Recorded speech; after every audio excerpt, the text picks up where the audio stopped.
అందరికీ నమస్తే. మీరు వస్తున్నారు గనుల్ బాయ్ ఇన్ కొరియా. సో మనమైతే లాస్ట్ వీక్ మన స్కాలర్షిప్స్ ఫ్రీ ఎడ్యుకేషన్ అనేది ఎలా చేయాలి, సో ఎట్లా అప్లై చేసుకోవాలనేది అయితే నేనైతే చెప్పినాను అనమాట. సో మళ్ళీ అడుగుతున్న క్వశ్చన్ ఏంటంటే, కొరియాలో చదవడానికి ఎలా అప్లై చేయాలి, ఎప్పుడు అప్లై చేయాలనే క్వశ్చన్ అనేది చాలా అయితే అడుగుతున్నారు. అందరూ ప్రైవేట్గా డిఎం అయితే వేస్తున్నారు ఇన్స్టాగ్రామ్లో.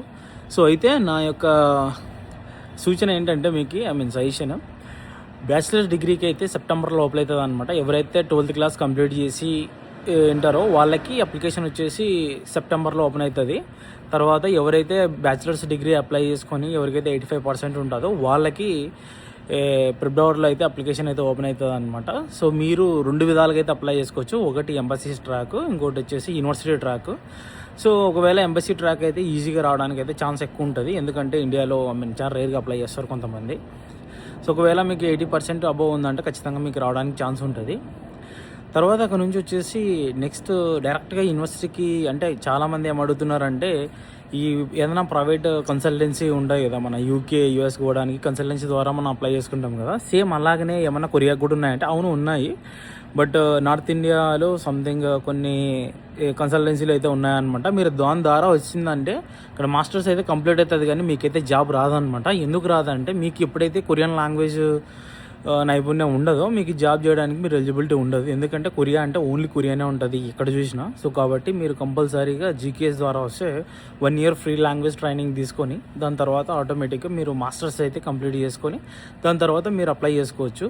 తర్వాత ఇంకొకటి ఏంటంటే, కొరియాలో కొత్త వీసా రెగ్యులేషన్ అయితే వచ్చింది. సో ఐ డోంట్ నో, అంటే అదర్ కాలేజ్ గురించి నాకు తెలియదు. నేను చదువుతున్న ఎస్ఎన్యూలో వచ్చేసి ఒకటి వీసా అనేది వచ్చిందనమాట. అది ఎలాగంటే, ఎవరైతే టాప్ 10 యూనివర్సిటీస్లో చదువుతారో సో వాళ్ళకి వీసా అనేది F2 వీసా అనేది డైరెక్ట్గా వస్తుంది. సో దానికి ప్రాసెస్ ఏంటంటే, మీరు కొరియన్ లాంగ్వేజ్ తర్వాత డిగ్రీ మొత్తం పూర్తి చేస్తే కంపల్సరీ మీరు కొరియాలో వర్క్ చేయడానికి మీకైతే ఎలిజిబిలిటీ అనేది ఇస్తారు. దాదాపు మనకి ఇంకా F2 వీసా అంటే ఇంకా ఆల్మోస్ట్ పర్మనెంట్ రెసిడెన్సీ అనమాట. సో కాబట్టి ఇది పర్మనెంట్ రెసిడెన్సీ కిందకైతే వస్తుంది.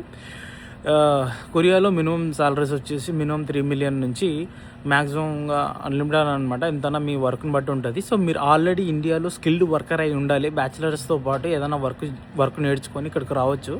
తర్వాత మాస్టర్స్లో అంటే డైరెక్ట్గా యూనివర్సిటీలో అడ్మిషన్ తీసుకోవడం అనేది అంత ఈజీ కాదు, ఎందుకంటే ఇండియాలో మాస్టర్స్ అనేది రీసెర్చ్ ఓరియంటెడ్ కాదనమాట. కొరియాలో మొత్తం రీసెర్చ్ బేస్ పైన ఉంటుంది మాస్టర్స్ డిగ్రీ. సో ఇక్కడ డిఫెన్స్ కూడా ఉంటుంది మాస్టర్స్కి. సో ఆల్మోస్ట్ PhD లెవెల్ ఉంటుంది. కాబట్టి మీరు వచ్చిన ఫస్ట్ రోజు నుంచి లాస్ట్ రోజు వరకు రీసెర్చ్ అయితే చేయాల్సి ఉంటుందన్నమాట. సో కాబట్టి మీరు చాలా జాగ్రత్తగా ఉండాలి. సో ఇంకేమైనా డౌట్లు ఉంటే కామెంట్ బాక్స్లో తెలియజేయండి. అంతే. See you. Thank you for watching.